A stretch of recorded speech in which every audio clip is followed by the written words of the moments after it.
పోయిన వారం ఏం చదువుకున్నామా? దేవుని యొక్క తోడు, దేవుని యొక్క శక్తి మనకు తోడుగా ఉంటే మనం ఏమైనా చేయగలము. ఆ తోడు రావాలంటే ఏమేం చేయాలని చెప్పేసి చదువుకున్నాం. ఈరోజు మట్లాదివారం సార్ చెప్పినట్టు మన దేశమే కాదు ప్రపంచ దేశాలలో చాలామంది ఈత మట్టలు, ఖర్జూరపు మట్టలు పెట్టుకొని ఓసన్న జయం కలుగును గాక అని తిరుగుతూ ఉంటారు. ఆల్రెడీ తిరిగేసి ఉంటారు. కొన్ని ఆచారాలు, కొన్ని పద్ధతులు మనం మార్చలేం. అవి మార్చాలంటే దేవుడే సహాయం చేయాలి. మన వాక్యాన్ని ఎంత డీప్గా చదివి అర్థం చేసుకుంటామో అప్పుడే నిజాన్ని తెలుసుకోగలం. పోయిన సంవత్సరం నేను చెప్పాను, యేసు ప్రభు రాజుగా వస్తున్నాడా వస్తాడా అనే అంశం తీసుకొని చాలా నీట్గా ఎక్కడైతే మొదలుపెట్టారో యేసు ప్రభు వారు యెరూషలేముకు రాకముందు నుంచి వచ్చేంత వరకు నీట్గా పిన్ టు పిన్ ఎక్స్ప్లెయిన్ చేశాను. మీకు గుర్తు లేకపోతే మళ్ళీ ఒకసారి చూడండి. అది చాలా సంతోషం. ఈరోజు కూడా ఆ మట్టల ఆదివారానికి సహాయకరంగానే, అంటే ఏంటి దాంతో నిజం ఏముంది అని, దానికి జరగడానికి ముఖ్య కారణం ఏందో అది ఈరోజు కొంచెం క్షుణ్ణంగా చూద్దాం. వాక్య సహాయమై ప్రార్థన చేసుకున్నాం. సర్వోన్నతుడవు, సర్వశక్తిగల దేవ, కృపామయుడ, దయగల తండ్రి, మీ అమూల్యమైన, ఘనమైన, శ్రేష్టమైన, మహిమగల నామానికే స్తుతులు, స్తోత్రములు తండ్రి. ప్రభువా, ఈ మధ్యాహ్న సమయమందు నీ మాటలు మాట్లాడుచుండగా నరునిగా నేను మాట్లాడితే అది వ్యర్థం నాయనా. ప్రభువా, ఎన్నికే లేనటువంటి నన్ను ఎంచుకొని నీ మాటలు మాట్లాడించుటకు ఇచ్చిన సహాయం బట్టి తండ్రి మీకే స్తుతులు, స్తోత్రములు. ప్రభువా, ఇదిగోనైనా వాక్యం వినుచుండగా మాలో ఉన్న బలహీనతలు తీసివేసి ఆత్మీయ బలాన్ని పొందుకొని ఆ వాక్యాన్ని మా హృదయంలో స్థిరపరిచి మమ్మల్ని బలపరచమని మా ప్రభువును మా రక్షకుడైన యేసు ప్రభు యొక్క శక్తిగల నామమును బట్టి ప్రార్థిస్తున్నాం తండ్రి. ఆమేన్. ఈ సృష్టిలో అన్నిటికంటే విలువైనది ఏం చెప్పండి? అన్నిటికంటే విలువైనది ప్రాణమేనా? ప్రాణమే. కరెక్టే, ప్రాణమే. మనిషిలో ప్రాణం పోతే విలువ లేదు, ప్రాణం ఉంటేనే విలువ. ఇలా మనిషి యొక్క ప్రాణాన్ని రక్షించాలంటే ఏం చేయాలా? ఇప్పుడు ఒక చనిపోయే పరిస్థితిలో ఒకరు ఉన్నారు, వారికి నీ ప్రాణం ఇస్తే వాళ్ళు బతుకుతారంటే నీ ప్రాణాన్ని ఇస్తారా? ఇప్పుడు రోడ్ యాక్సిడెంట్ జరిగింది, ఆయన ప్రాణం కాపాడాలంటే నీ ప్రాణం ఇస్తేనే బతుకుతాడంటే మనం ఇస్తామా? రక్తం ఇని కూడా భయపడతారు కొంతమంది, మా రక్తం ఇస్తే మాకేడ రక్తం తగ్గిపోతుందో, రోగాలు మాకేడ వస్తాయి అని చెప్పేసి. చూడండి, అలాంటి పరిస్థితులలో ఉన్నాం మనం. మనం అనుకుంటాము మన అన్నదమ్ములు మనకు సహాయం చేస్తారు, మన తల్లిదండ్రులు కూడా ఒక స్థితి వరకే మనకు తోడుంటారు. బైబిల్లో చూపిస్తాను, ఒక తల్లి తండ్రి ఇద్దరు సొంత కొడుకుని దూరం పెట్టే స్థితి వచ్చింది ఒకానొక స్థితి వరకు వచ్చేటప్పటికి. కానీ యేసు ప్రభు తన ప్రాణాన్ని పెట్టాడు. ఎవరి కోసం పెట్టాడు, ఎందుకు కోసం పెట్టాడు అనేది చూద్దాం. చూడండి, కీర్తనలు రాసిన గ్రంథము 49వ అధ్యాయము, కీర్తనలు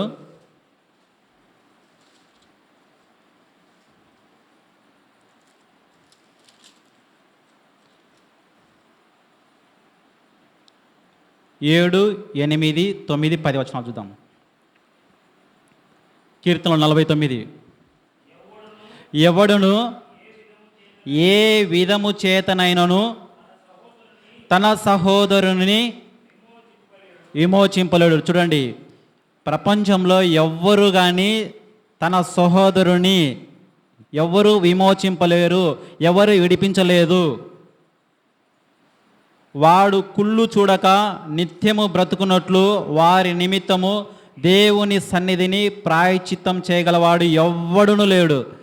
మనిషి చనిపోతుంటే వాణ్ణి చావకోకుండా రక్షించేగల వ్యక్తి ఈ ప్రపంచంలో కాదు, ఈ సృష్టిలో ఎవ్వడు లేడు. మనిషి చావును ఆపగల శక్తి ఎవ్వరికి లేదు. చూడండి, ఎందుకంటే వారి ప్రాణ విమోచన ధనము బహు గొప్పది, అది ఎన్నటికీ తీరక అట్లుండవలసినదే. చూడండి, ఎందుకంటే మనిషి యొక్క ప్రాణ విమోచన ధనం అనేది బహు గొప్పది. ఆ ప్రాణాన్ని విమోచించాలంటే ఈ ప్రపంచంలో, ఈ సృష్టిలో ఎవ్వరి వల్ల కాదు. ఆ ప్రాణము, జీవము ఎవరైతే పోయగలరో, ఆ జీవాన్ని ఎవరైతే పోస్తారో వారికి మాత్రమే అధికారం కలదు. జీవాన్ని పోసింది ఎవరు? రక్షించేవాడును నేనే, బ్రతికించేవాడును నేనే అని చెప్పిన మొట్టమొదటి వ్యక్తి ప్రభు అయిన యేసుక్రీస్తు వారు. చూడండి, మనిషి యొక్క ప్రాణ విమోచన ధనం అనేది చాలా గొప్పది, బహు గొప్పది. దాన్ని విమోచించడానికి ఏ నరునికి సాధ్యపడదు. ఇలాంటి మరణాన్ని కాపాడడానికి, ఇలాంటి మరణాన్ని ఇవ్వడానికి, ఈ ప్రాణాన్ని మళ్ళీ ఇవ్వడానికి ఈ క్రీస్తు వారు ఈ లోకానికి వచ్చారు. చూడండి, మార్కు రాసిన సువార్త. యేసు ప్రభు ఎందుకు వచ్చారనుకుంటారు ఈ లోకానికి? ఒక్కసారి చూడండి, మార్కు రాసిన సువార్త 10వ అధ్యాయము 45వ వచనం, చివరిగా ఉంటాయి మాటలు. 45వ వచనం, మనుష్య కుమారుడు పరిచారం చేయించుకున్నట్టుకు రాలేదు, కానీ పరిచారం చేయుటకును అనేకులకు ప్రతిగా విమోచన క్రయధనముగా తన ప్రాణమును ఇచ్చుటకు వచ్చెను. చూడండి, యేసు ప్రభు వారు శరీరాన్ని ధరించుకొని మనుష్య కుమారునిగా ఈ లోకానికి రావడానికి ముఖ్య కారణం ఏంటంటే, ఇదిగో మనిషి యొక్క ప్రాణం అనేది చాలా గొప్పది. దాన్ని విడిపించడానికి మన దగ్గర ఉన్న ధనం సరిపోదు. ఆ ప్రాణాన్ని రక్షించేది ఎవరంటే ఇదిగో నేనే అని చెప్పి ఇక్కడ చెప్తున్నాడు. అనేకులకు ప్రతిగా విమోచన క్రయధనము, మిమ్మల్ని విడిపించేది నేనే, అందుకోసమే నేను వచ్చి మీ అందరి నిమిత్తము నా ప్రాణాన్ని ఇక్కడ పెడుతున్నానయ్యా అని చెప్తున్నాడు. ఇంత ధైర్యంగా ఇలాంటి స్టేట్మెంట్లు ఎవ్వరు ఇవ్వలేదు. మీ అందరి పాపముల కోసము నా ప్రాణ విమోచన ధనమును మీకోసం ప్రాణం పెడుతున్నానయ్యా అని చెప్పాడు. ఇంతకు ఎందుకు పెట్టాల్సి వచ్చింది ప్రాణం అంటే, ఇదిగో లేఖనముల ప్రకారము నెరవేరనికి. లేఖనాలలో ఏవైతే ఉన్నాయో ఆ లేఖనాలన్నీ, కీర్తనల గ్రంథం కానీ యెషయా గ్రంథంలో కానీ ఏమేమి చెప్పాడో అవన్నీ నెరవేరనికి ఇవన్నీ చేయాల్సి వచ్చింది. చూడండి, యేసు ప్రభు వారు ఈరోజు మట్టల ఆదివారం కదా, ఒక వారం రోజులుంటే పస్కా పండుగ జరుగుతుంది. ఈ ఇశ్రాయేల్ ప్రజలు ఐగుప్తు దేశం నుండి బయటికి వచ్చినందుకు, విడిపించినందుకు వీళ్ళందరూ ఒక పండుగ చేసుకునేవాళ్ళు. అదే పస్కా పండుగ. మమ్మల్ని అందరినీ ఆ బానిసత్వం నుండి విడిపించారు కాబట్టి ఇదిగో మేమందరం పస్కా పండుగ, ఒక గొర్రె పిల్లను వధిస్తున్నామని చెప్పి ఒక పండుగ చేసుకునేవారు. దాన్నే పస్కా పండుగ అంటారు. ఆ పస్కా పండుగ సంవత్సరానికి ఒక్కసారి వస్తుంది. ఆ వచ్చేటప్పుడు ఒక వారం ముందర అందరూ చుట్టుపక్కల ఊళ్ళో వాళ్ళందరూ యెరూషలేం ప్రాంతానికి వెళ్ళి అక్కడ ఉండి ఆ పండగ ఆచరించి మళ్ళీ వచ్చేవాళ్ళు. అలాగే యేసు ప్రభు కూడా ఒక వారం ముందే యెరూషలేం ప్రాంతానికి వెళ్ళాలనుకుంటాడు. ఎందుకోసం అంటే ఇదిగో పస్కా పండను ఆచరించాలని చెప్పి ఒక వారం ముందరే, ఆ వారం ముందరంటే ఈ ఆదివారం రోజున పస్కా పండుగ కోసమై వెళ్తాడు. ఈ రోజు కన్నా ముందు రోజు ఏం జరిగిందంటే, ఈ శనివారం ఆ టైంలో మొట్టమొదటిగా యేసుప్రభు ఎక్కడికి వెళ్ళాడంటే ఒక ఆయనను బతికిచ్చాడు. ఎవరిని బతికిచ్చాడు? లాజర్ను బతికిచ్చాడు. ఆ లాజర్ను చున్నికి పోయాడు. ఎట్లున్నాడంటే అని చెప్పేసి చూడండి, యోహాను రాసిన సువార్త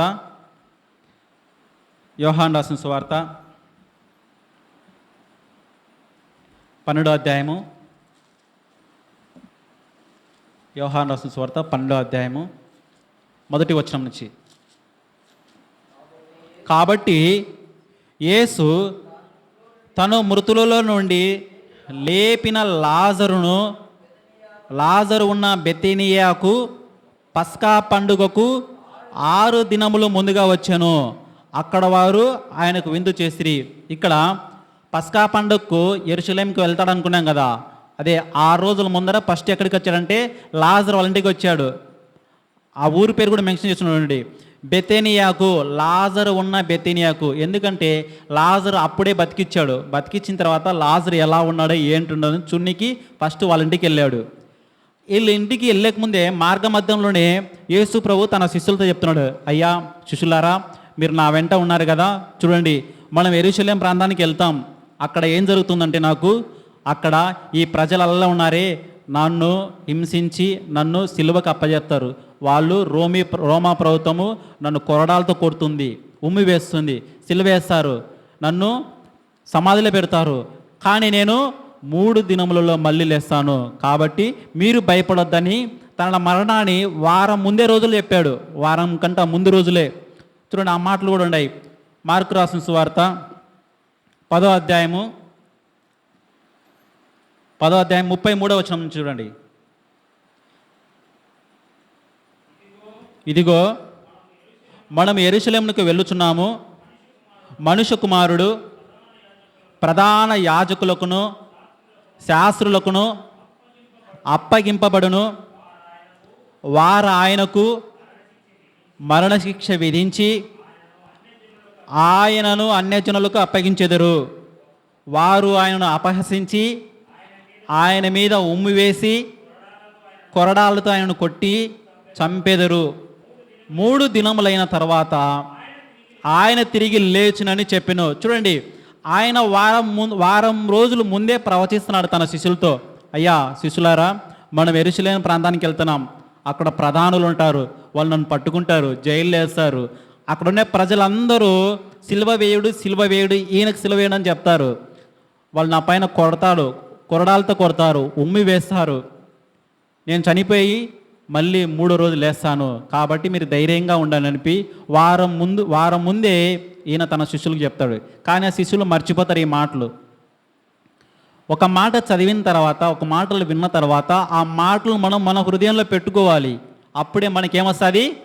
ధైర్యం వస్తుంది.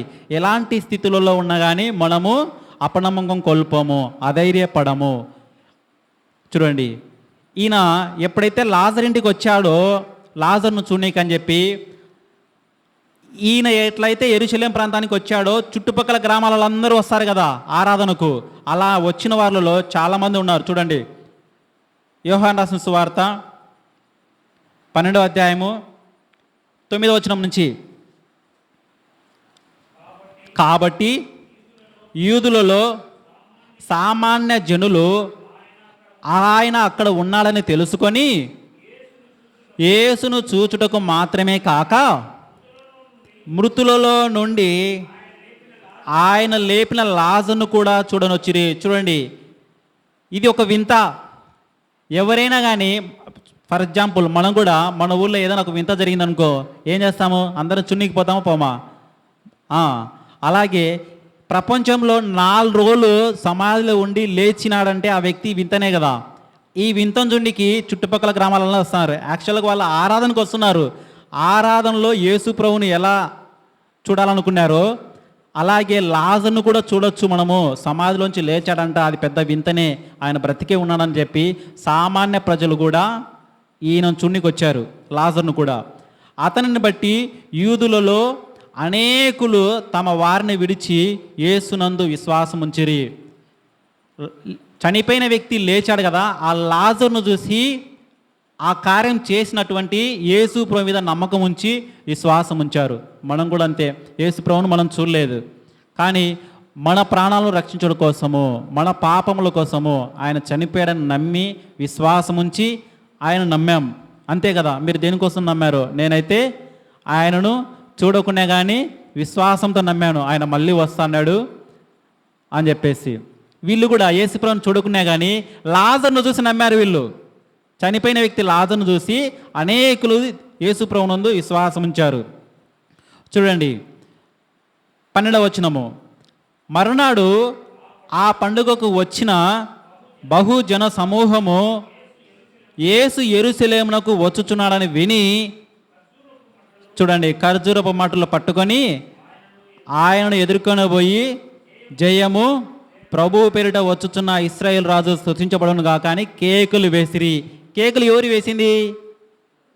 అక్కడ ఉన్నటువంటి జనాలు. ఎవరు ఆ జనాలు అంటే వాళ్ళలో సామాన్య ప్రజలు ఉన్నారు, కొంతమంది యూదులు ఉన్నారు.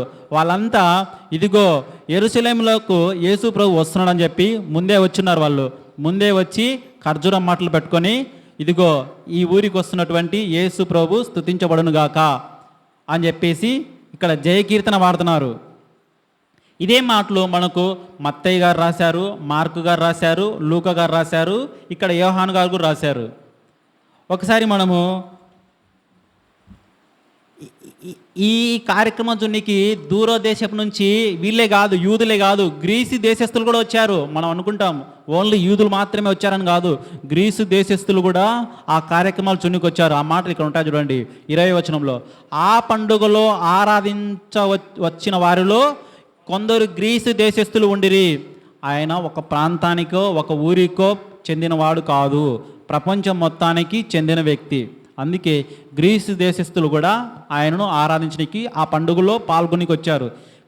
యేసుప్రభు పుట్టినప్పుడు జ్ఞానులు వచ్చారు కదా, తూర్పు దేశ జ్ఞానులు. ఎవరు వాళ్ళు?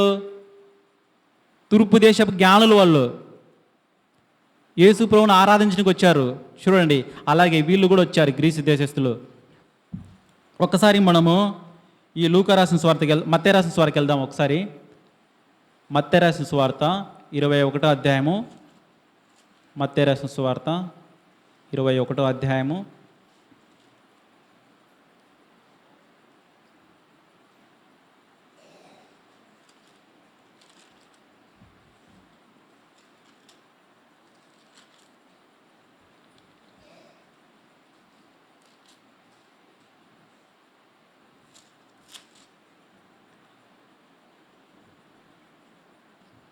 చూడండి ఇక్కడ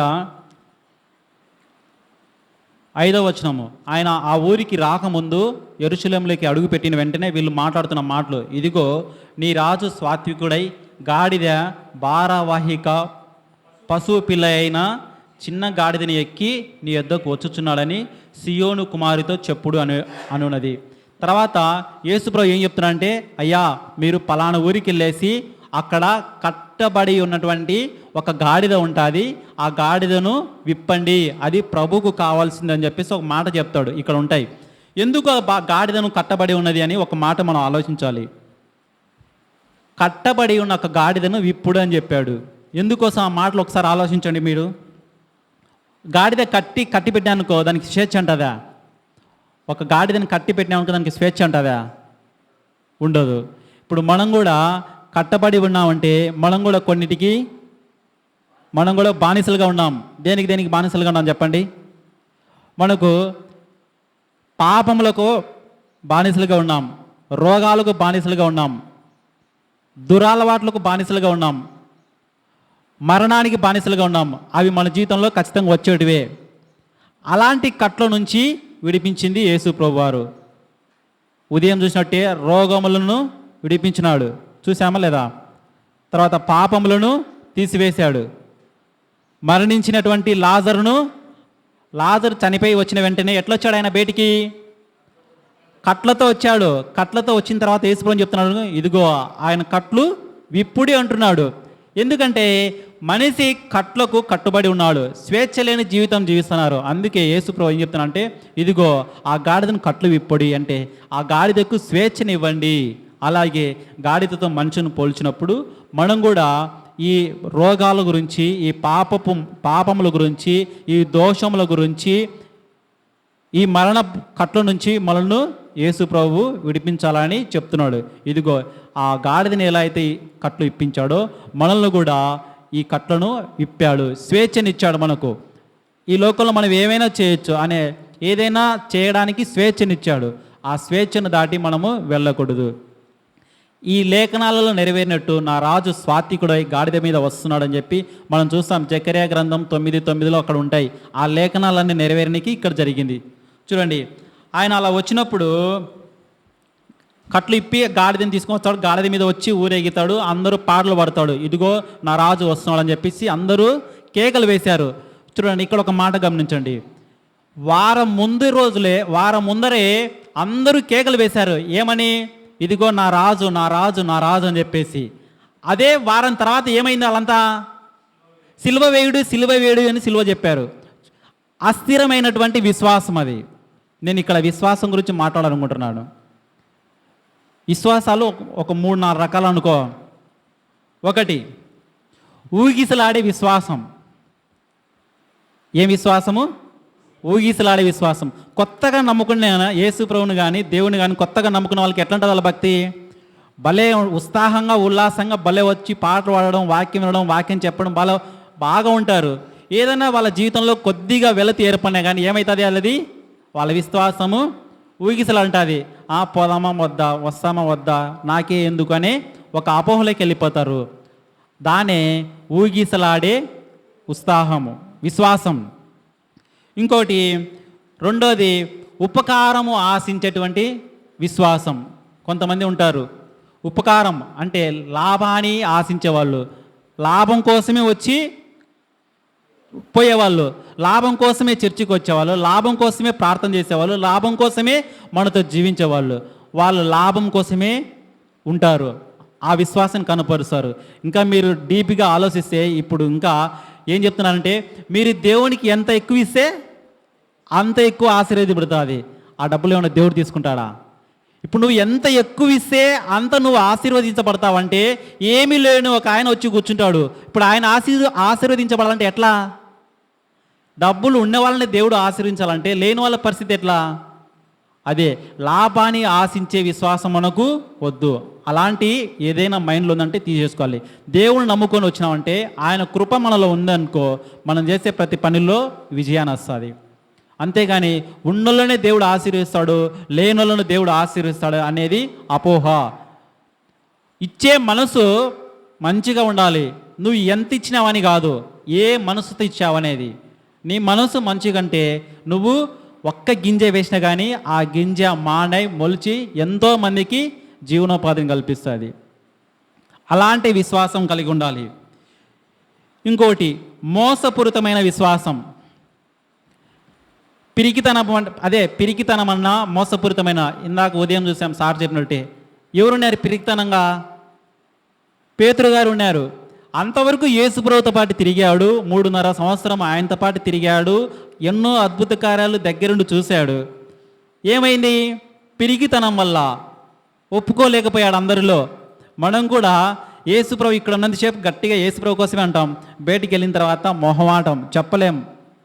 అలాంటి విశ్వాసం ఉండకూడదు. ధైర్యంగా ఒప్పుకోగలిగినటువంటి విశ్వాసం మనం కలిగి ఉండాలి. చూడండి, ఇంకొక విశ్వాసం స్థిరమైన విశ్వాసం. ఎన్ని ఆపదలు వచ్చినా, ఎన్ని కష్టాలు వచ్చినా కానీ విశ్వాసం ఎట్లా ఉండాలి? స్థిరంగా ఉండాలి. స్థిరంగా లేదనుకో మన జీవితము అస్థిరం అయిపోతుంది. యేసు ప్రభుతో పాటు తిరిగిన 12 మంది శిష్యులు ఒక ఆయన, యేసు ప్రభు సిలువ వేసిన తర్వాత ఎంతమంది ఉన్నారు అక్కడ? ఎవ్వరు లేరు, అందరూ చెల్లా చెదిరైపోయారు. ఆయనతో పాటు తిరిగిన శిష్యులు ఎవ్వరు లేరు. అస్థిరత్వం. స్థిరమైన విశ్వాసాన్ని మనం కలిగి ఉండాలి. చూడండి, 4 విశ్వాసాలు ఉన్నాయి. 1 ఊగిసలాడేటువంటి విశ్వాసం, ఉపకారం ఆశించేటువంటి విశ్వాసం, మోసపూరితమైన విశ్వాసం, స్థిరమైన విశ్వాసము. ఈ మోసపూరితమైన విశ్వాసం అంటే ఇంకా ఉంటుంది. చూడండి, మాయ మాటలు ఉంటాయి దీళ్ళలో. మాయ మాటలు చెప్పి, మోసపూరితమైన మాటలు చెప్పి లాభాలు స్వీకరించడం. కొంతమంది మన ఊళ్ళో తిన్నాళ్ళు జరిగినప్పుడు అడుక్కునే వాళ్ళు వస్తారు కదా ఇంటింటికాడికి. డబ్బున్న వాళ్ళ ఇంటికాడికి పోయినప్పుడు ఒక విధమైన పాటలు పాడతారు, ఒక విధమైన మాటలు చెప్తారు. డబ్బులేని ఇంటికాడికి పోయినప్పుడు ఒక విధమైన పాటలు, ఒక విధమైన మాటలు చెప్తారు. మీరు గమనించారు లేదా? డబ్బును బట్టి ప్రార్థన చేసే వాళ్ళు కూడా ఇంకా డబ్బుని ఇంటర్వ్యూ పోయినా అనుకో ప్రార్థనగా ఎక్కువ చేస్తారు. ఇదే పిరికితనం, మోసపూరితమైనటువంటి విశ్వాసమా. దయచేసి అలా ఉండకూడదు. ముందు మనం కూడా మారాలి. ఎలాంటి విశ్వాసాన్ని కలిగి ఉన్నట్టుమా, ఇలాంటి అవిశ్వాసాన్ని మనం పక్కన పెట్టాలి. ఈ మాటలు ఎందుకు చెప్తున్నానంటే, ఆ రోజు అందరూ ఆ యేసు ప్రభువుని చూసి, గాడిద మీద వస్తున్నటువంటి ఆయన చూసి జయకేతనం ఎగివేశారు. ఇదిగో నా రాజు వస్తున్నాడు, సియోను రాజుకు అంతా ఓసన్నా ఓసన్నా ఓసన్నా అని చెప్పేసి జయకేతనం ఎగిరివేసిన వాళ్ళంతా వారం రోజుల తర్వాత ఏమైంది? సిలువ వేడి. మనం శుక్రవారం దానిద్దాం ఆ మాటలు, వాళ్ళు ఎట్లా చెప్పారని చెప్పేసి. వీళ్ళంతా ఏం చెప్పారు? ఒక దొంగ, బరబ్బా అనే ఆయన దొంగ హంతకుడు అక్కడ ఉంటే మాకు యేసుప్రభు వద్దు, ఆ దొంగనే కావాలనుకున్నారు. వారం ముందు ఏం జరిగింది? వీళ్ళంతా ఇంకా డీప్గా ఆలోచించానుకో, ఎందుకోసం ఫస్ట్ చెప్పారు చెప్పవందనా? వాళ్ళు ఫస్ట్ యేసు ప్రభువుని ఎందుకు జయకేతనం ఎగరేసి చెప్పవందనా? ఇంకా మనం డీప్కి వెళ్తే, ఇదిగో వీళ్ళంతా యేసు ప్రభు చేసినటువంటి అద్భుత కార్యాల కోసము వీళ్ళు అలవాటు పడిపోయారు. చూడండి, ఆ మాటలు కూడా మీకు చూపిస్తాను. యోహాను రాసిన సువార్త 12వ అధ్యాయము 12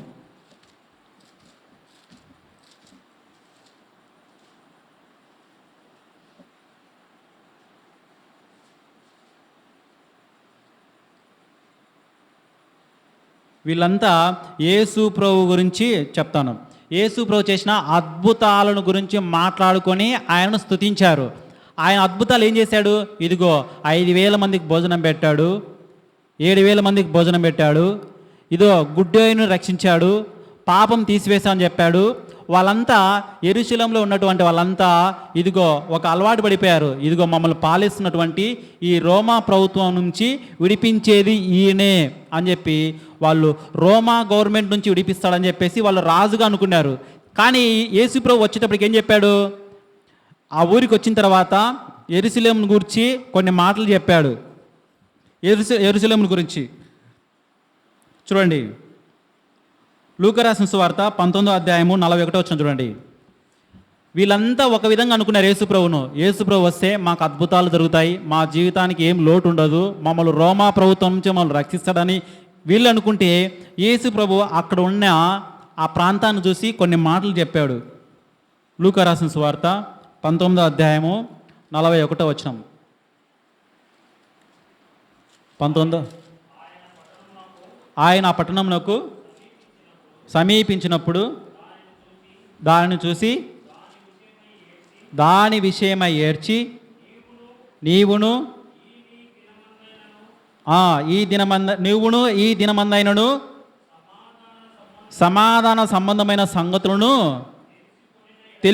తెలిసికొనిన ఎడల నీకెంతో మేలు, కానీ ఇప్పుడవి నీ కన్నులకు మరుగు చేయబడి ఉన్నవి.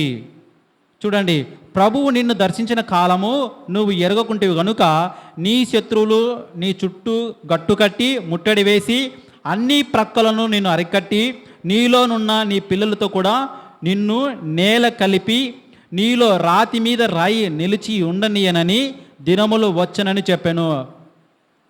చూడండి, ఇక్కడ యేసు ప్రభు యెరూషలేమును గురించి కొన్ని మాటలు చెప్తున్నాడు. అంతకుముందు ఏం జరిగిందంటే అక్కడున్న ప్రజలంతా దేవునికి స్తుతులు చెల్లించారు, రాజు జయం కలిగిన కాక అన్నారు. ఆయన చేసినటువంటి అద్భుతాల గురించి కొనియాడారు. 38వ వచనం చూడండి ఒకసారి. ఇదే లూకా రాసిన సువార్త 19వ అధ్యాయం 38వ వచనము. ప్రభు పేరిట వచ్చు రాజు స్తుతించబడును గాక, పరలోకమందు సమాధానమును సర్వోన్నతమైన స్థలములలో మహిమయు ఉండునుగాక అని తాము చూచిన అద్భుతములన్నిటిని గూర్చి మహాశబ్దంతో దేవునికి స్తోత్రం చేయసాగిరి. చూడండి, ఇక్కడుండే ప్రజలలా ఆయనకి ఎందుకు చేశారంటే ఆయన ముందు అద్భుత కార్యాలు చేశాడు. దానిని బట్టి వాళ్ళంతా కేకలు వేశారు దేవునికి మహిమని. వాళ్ళేం దేవుని నమ్మి రాలేదు. ఆయన మనకు తోడుగా ఉంటే మా జీవితాలలో వెలుగుంటుందని, ఎట్లా తిండికి సమస్య ఉండదు, బట్టకు సమస్య ఉండదని నమ్మారు వాళ్ళు. నిజంగా దేవుని యందు విశ్వాసం ఉంచలేదు వాళ్ళు. ఆయన చేసిన అద్భుతాలను బట్టి వాళ్ళు వచ్చారు. అందుకే ఈ యేసు ప్రభు గారు ముందే తెలుసు కనుక, ఇదిగో నేను నీ దగ్గరికి వచ్చినా కానీ నువ్వు నన్ను గుర్తించలేదు కనుక ఇదిగో నేను చనిపోయిన తర్వాత నువ్వేమవుతావు అని చెప్తున్నాడు యెరూషలేం పట్టణానికి. నేను నిన్ను దర్శించిన కాలము నువ్వు ఎరగకుంటివి కనుక నీ శత్రువులు నీ చుట్టూ గట్టుగట్టి ముట్టడి వేసి అన్ని ప్రక్కలను నిన్ను అరికట్టి నీలో ఉన్న నీ పిల్లలతో కూడా నిన్ను నేల కరిపితిరి. చూడండి, యేసు ప్రభు చనిపోయిన తర్వాత రాతి మీద రాయి ఒక్కటి కూడా ఉండకుండా అని చెప్తాడు. ఎప్పుడు జరిగింది అది? క్రీస్తు శకం యేసు ప్రభు ఈ లోకం నుంచి వెళ్ళిపోయిన తర్వాత 70 సంవత్సరాల తర్వాత ఏం జరిగిందంటే, యెరూషలేంలో దేవాలయం ఉంది కదా, ఆ దేవాలయం మొత్తం 40 సంవత్సరాలు పట్టింది. ఆ దేవాలయం కట్టనికి 40 సంవత్సరాలు పడితే మొత్తం కాల్ చేశారు. ఎప్పుడంటే యేసు ప్రభు ఈ లోకం నుంచి వెళ్ళిపోయిన 70 సంవత్సరాల తర్వాత. ఈ 70 సంవత్సరాలకు ముందే యేసు ప్రభు చెప్పాడు, అయ్యా నేను నీ ఊరికి వచ్చాను, నువ్వు నన్ను కనుక్కోలేదు, నన్ను ఎరగలేదు, ఇదిగో నాకు సిలువ వేయాలని మీరు అందరూ చూశారు కదా, ఇదిగో నేను వెళ్ళిన తర్వాత ఈ ఊళ్ళో మీరు కట్టినటువంటి ఈ గుడి కానీ ఈ ఊళ్ళో ఉన్న ప్రజలు కానీ ఎవ్వరు ఉండలేరని చెప్పారు. మనం ఒకసారి చరిత్రకి వెళ్ళామంటేనా ఏం జరిగిందంటేనా, ఒకే రోజు 10 లక్షల మంది యూదులు చనిపోయారు. ఒకే రోజు 10 లక్షల మంది యూదులు చనిపోయారు. 40 సంవత్సరాల నుంచి కట్టినటువంటి దేవాలయం కూల్చారు, అగ్నితో కాల్చివేశారు. ఈ మాటలు యేసు ప్రభు బతుకున్నప్పుడే చెప్పాడు, ఇక్కడ చెప్పాడు. ఇప్పటికీ యూదులలో యేసు ప్రభు అంటే ఇంకా విశ్వాసం లేదు. ఆ ప్రజలే ఆయన చేసిన అద్భుతాలను చూసి జయము జయము జయమని చెప్పారు. అదే వారం తర్వాత ఇదే ప్రజలు ఏం చెప్తున్నారు? సిలువ వేయుడు సిలువ వేయుడు అంటున్నాడు. చూడండి ఆ మాటలు చూడండి. లూకా రాసిన సువార్త 23వ అధ్యాయము 21వ వచనం చూడండి. వారు వీని సిలువ వేయమని కేకులు వేసిరి. ఇందాకేమో స్తుతించడని కేకులు వేశారు. ఇక్కడేమంటున్నారు? సిలువ వేయమని కేకులు వేస్తున్నారు. ఇదే అస్థిరమైనటువంటి విశ్వాసము. మన జీవితంలో ఏదైనా వెలితి ఏర్పడినప్పుడు మనము ఎలాంటి స్థితిలోకి వెళ్తున్నామో ఒకసారి ఆలోచించుకోండి. దేవుణ్ణి నమ్ముకున్న తర్వాత కష్టాలు వస్తాయి, కానీ దాన్ని మనము ధైర్యంగా ఎదుర్కోవాలి. మనం భరించగలిగినంత కష్టాలు ఇస్తాడు, కానీ భరించలేనివి ఇవ్వడు. దేవునికి తెలుసు ముందే వీళ్ళు నా పిల్లలు ఎంతవరకు మనకు భరిస్తారని చెప్పేసి. చూడండి, ఆ రోజు స్తోత్ర గీతం చేసినటువంటి ఆ యూదులు ఈ యూదులు ఒకటే. అక్కడేమో స్తుతులు చెల్లించారు, ఇక్కడేమంటున్నారు? కేకలు వేస్తున్నారు సిలువ వేయమని. అలాంటి ప్రజలే అస్థిరమైనటువంటి విశ్వాసం కలిగిన వారు. కానీ మనము అలా ఉండకూడదు. అందుకే యేసు ప్రభు చెప్తున్నాడు, ఇదిగో చూడండి, వీళ్ళంతా ఏం పెట్టుకొని దేవుని స్తుతించారు? ఈత మాటలు పైకెత్తి ఈత మాటలు పట్టుకొని స్తుతించారు. మనం ఎట్లా స్తుతించాలి చెప్పండి? మనసుతో. ఒకసారి రోమీలకు రాసిన పత్రిక, మనం ఎలా స్తుతించాలి? మళ్ళీ ఈత మాటలే వెళ్ళి మళ్ళీ ఆ ఈత చెట్లు కొట్టుకొని మళ్ళీ అట్లే స్తుతించాలనా? మారాలి. రోమీలకు రాసిన పత్రిక 12వ అధ్యాయము 1వ వచనం చూడండి. కాబట్టి సహోదరులారా, పరిశుద్ధమును దేవునికి అనుకూలమైన సజీవ యాగముగా మీ శరీరములను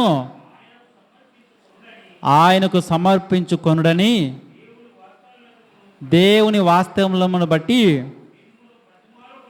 మిమ్మల్ని బతిమాలుకొనుచున్నాను. ఇట్టి సేవ మీకు యుక్తమైనది. చూడండి, మనం ఎలా దేవునికి సమర్పించుకోవాలి? సజీవ యాగముగా.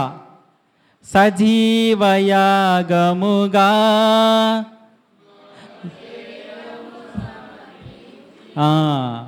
సజీవ యాగముగా మన శరీరము దేవునికి సమర్పించాలి. అంతేగాని ఈత మాటలు ఎత్తుకొని దేవునికి జయము జయము జయం కాదు. నీ హృదయంలోకి తెచ్చుకోవాలి దేవుని. వీధిలోకి రమ్మని కాదు చెప్పాల్సింది. మన హృదయాలలోకి దేవుని పిలుచుకోవాలి. మన హృదయంలోకి దేవుడు రావాలంటే మన హృదయంలో ఏముండాలి? ఆత్మ విషయమై దీనులైన వారు ధన్యులు, వారు దేవుని చూచెదరు.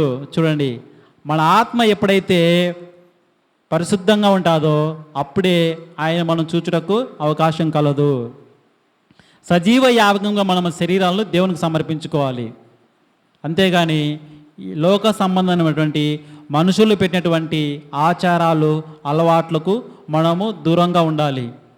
చూడండి, చివరిగా ఒకసారి చూద్దాం. కొలసీలకు రాసిన పత్రిక 2వ అధ్యాయము 15వ వచనం చూడండి. 15వ వచనం, ఆయనతో కూడా మిమ్మును జీవింపజేసాను. కొంచెం పైనుంచి దేవుడు 13 నుంచి ఉంటాయి చూడండి ఒకసారి. మరియు అపరాధముల వలనను శరీరమందు సున్నతి పొందక ఉండుట వలనను మీరు మృతులై ఉండగా దేవుడు వ్రాత రూపకమైన ఆజ్ఞల వలన మన మీద రుణముగాను మనకు విరోధముగాను ఉండిన పత్రమును మేకులతో సిలువకు కొట్టి దాని మీద చేవ్రాతను తుడిచివేసి మనకు అడ్డం లేకుండా దానిని ఎత్తివేసి మన అపరాధములన్నిటిని క్షమించి ఆయనతో కూడా మిమ్మను జీవింపచేసెను. చూడండి, మనకు రావాల్సిన శిక్షను ఆయన ఏం చేశాడు? ఆ శిక్షను ఆయన సిలువలో మేకులతో కొట్టి ఆ సిలువ పైన ఆయన మరణాన్ని పెట్టి ఇదిగో 3వ రోజు జయించి మరణాన్ని జయించి పునరుత్థానమై చెప్తున్నాడు. ఇదిగో నేను ఎలా అయితే జయించానో అలాగే మీ అందరిని కూడా లేస్తారయ్యా, ఎప్పుడంటే నా మీద విశ్వాసం ఉంచినప్పుడు అని చెప్పేసి. ఇలాంటి విశ్వాసంతో మనం కట్టబడాలి. లేదు మనం ఇంకా ఆచారాలకు అలవాట్లకు వెళ్ళకూడదు.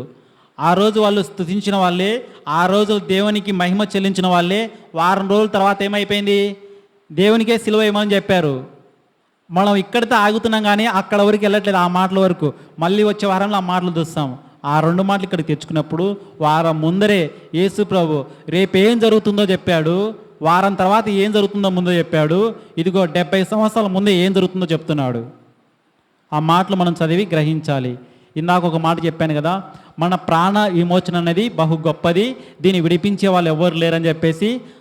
తల్లిదండ్రులు కూడా కొంతవరకే తోడుంటారని చెప్పాను కదా. ఒకసారి యోహాను రాసిన సువార్త 9వ అధ్యాయము. యేసు ప్రభు ఒక అద్భుతం చేశాడు. అద్భుతం చేసిన తర్వాత జరుగుతున్న మాటలు ఒక్కసారి 9వ అధ్యాయము 18వ వచనం చూడండి ఒకసారి. వాడు గుడ్డివాడై ఉండి చూపు పొందెనని యూదులు నమ్మక చూపు పొందిన వాని తల్లిదండ్రులను పిలిపించి. ఇక్కడ ఏం జరిగిందంటే, పుట్టి గుడ్డివాడు ఒక ఆయన ఉంటాడు, ఆయనను యేసు ప్రభు తాకి స్వస్థపరుస్తాడు, చూపు తెప్పిస్తాడు. ఆ చూపు తెప్పించిన ఆయన వీధులలో తిరుగుతుంటే అక్కడ ఉన్నటువంటి యూదులు చూసి, వీడు నిన్నటి వరకు గుడ్డెడుగా ఉన్నాడే, ఈరోజు ఎట్లా చూపు వచ్చింది, ఏమైనా నటిస్తున్నాడని తెలుసుకొని ఫస్ట్ ఈయన పిలుచుకొని విచారించి ఈ మాటలు నమ్మక తల్లిదండ్రులు పిలిపించారు. పిలిపించి అడుగుతున్నారు చూడండి. తల్లిదండ్రులను పిలిపించి, గుడ్డివాడై పుట్టనని మీరు చెప్పు, మీ కుమారుడు వీడేనా? అయ్యా మీకు కుమారుడు ఉన్నాడే, వాడు పుట్టి గుడ్డడని ముందు చెప్పారు, వాడు వీడేనా అని అడుగుతున్నారు. అలాగైతే ఇప్పుడే మీరు పుట్టు గుడ్డోడు వీడైతే ఇప్పుడు వీడు ఎలా చూస్తున్నాడు అని తల్లిదండ్రులు అడుగుతున్నాడు. అందుకు వాని తల్లిదండ్రులు, వీడు మా కుమారుడనియు వీడు గుడ్డివాడుగా పుట్టిననియు. అయ్యా ఈ గుడ్డోడు మా కుమారుడే, పుడతానే గుడ్డిగానే పుట్టాడు, చూపు లేనుగా పుట్టాడు, ఇది మా అందరికీ తెలుసు, మాతోనే పెరిగాడు. కానీ ఇప్పుడు వీడు ఎలాగో చూచుచున్నాడో మాకు తెలియదు, మేము ఎరగం. ఎవడు వీని కన్నులు తెరిచనో అది కూడా మాకు తెలీదు. వీడు వయసుకు వచ్చినవాడు, వీని అడుగుడి, తన సంగతి తానే చెప్పుకొని జలడని. వీళ్ళు ఎందుకని చెప్పని అట్లా చెప్పచ్చు కదా ధైర్యంగా. అయ్యా మా కొడుకు రోజు గుడ్డాడు, ఆ దేవాలయం దగ్గర కూర్చొని అడుక్కుంటున్నాడు, మేమే పెట్టి అక్కడ పెట్టేవాళ్ళము, ఉదయం పెడతాము సాయంత్రం తీసుకొని వస్తాం. ఎందుకు? వాడు గుడ్డాడు కాబట్టి నడచలేడు, తెలియదు కాబట్టి మేమే తీసుకొస్తాము. ఈరోజు చూపు పొందాడు. ఎవరి వల్ల పొందాడంటే నజరేయుడైన యేసుక్రీస్తు వారు వచ్చి ఆయన తాకి స్వస్థపరచని ధైర్యంగా చెప్పొచ్చు కదా. వీళ్ళు చెప్పలేదు ధైర్యంగా. వీడు వయసుకు వచ్చింది కదా, వయసుకు వచ్చిన వాడు ఈయన అడిగని మీకు చెప్తాడని చెప్పేసి వీళ్ళు జంకుతున్నారు. ఎందుకంటే కింద చెప్తున్న 2 మాటలు, వాని తల్లిదండ్రులు యూదులకు భయపడి అలాగు చెప్పిరి. ఎందుకనినా ఆయన క్రీస్తు అని ఎవరైనా ఒప్పుకొని ఎడలా వారిని సమాజ మందిరం నుండి వెలివేతుమని యూదులు అంతకు మునిపే నిర్ణయించుకొని ఉండిరి. చూడండి, ఎవరైనా క్రీస్తు చేశాడు అద్భుతం అని చెప్తే ఆ ఊరిలో నుంచి కాదు, ఆ సమాజం నుంచి బయటికి తోలేశారని చెప్పి భయపడి వాళ్ళకి ఆ మాటలు చెప్పకుండా, ఇదిగో నా కొడుకు వయసు వచ్చింది కదా ఆయన్ని అడగండి అని చెప్పి తల్లిదండ్రులు కూడా ప్రాణం పెట్టమని చెప్పలాడా, నిజం చెప్పంటే నిజం ఒప్పుకోలేకపోయారు. కనీసం యేసు ప్రభు చేసిన అద్భుతం కూడా వీళ్ళు చెప్పలేకపోయారు. చూడండి, ఇంకా సహోదరుడు మనకు పానం పెడతాడా? సహోదరుడు పానం పెట్టలేడు. తల్లిదండ్రులు కూడా కొంతవరకే వస్తారు తోడు. ఇలాంటి మన ప్రాణ విమోచన ధనమును ఎవరు ఇడిపించారంటే, ఇదిగో మీ అనేకుల ప్రతి జీవికి ఉన్నటువంటి ప్రాణాన్ని రక్షించడానికి, విమోచించడానికి నేను వచ్చానని ప్రభు చెప్తున్నాడు. చూడండి, తల్లిదండ్రులు తోడు రాడు, సహోదరుడు తోడు రాడు. పోయిన వారంలో ఒక మాట మాట్లాడుకున్నాం. తోడు మనకి ఎవరెవరు తోడు ఉంటారంటే ఏం చెప్పాము? పుట్టినప్పుడు తల్లి తోడు ఉంటుంది, పుట్టిన వెంటనే. తర్వాత పెరిగే కొద్దీ స్నేహితులు తోడు ఉంటారు. స్కూల్లో చదువుకున్నప్పుడు ఉపాధ్యాయులు, పిల్లలు తోడు ఉంటారు. వయసు వచ్చానే, పెళ్లి వయసు వస్తానే భర్త తోడుగా ఉంటాడు. వృద్ధాపంలోకి వచ్చా కానీ భార్య తోడు ఉంటుంది, భార్య భర్త పిల్లలు తోడు ఉంటారు. తోడు లేకుండా జీవించేది, తోడు లేకుండా పోయేది ఒకటి మరణం ఒకటే.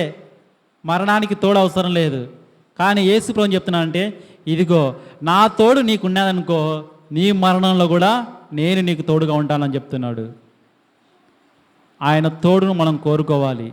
ఎలాంటి పరిస్థితులు వచ్చినా కానీ మన యొక్క విశ్వాసాన్ని ఎక్కడా కోల్పోకూడదు. విశ్వాసం అనేది ముఖ్యం మనకు. ఇదిగో అటు ఇటు ఊగిపోతున్నట్టేంటి ఆ విశ్వాసం మనకొద్దు. లాభాన్ని ఆశించేటువంటి విశ్వాసం మనకొద్దు. పిరికితనమైనటువంటి విశ్వాసం మనకొద్దు. స్థిరమైనటువంటి నమ్మకమైనటువంటి విశ్వాసం మనం కలిగి ఉన్నామంటే దేవుని యొక్క మహిమను మనం చూస్తాము. మన హృదయాలలో మనము దేవుని చూస్తాము. చూడండి,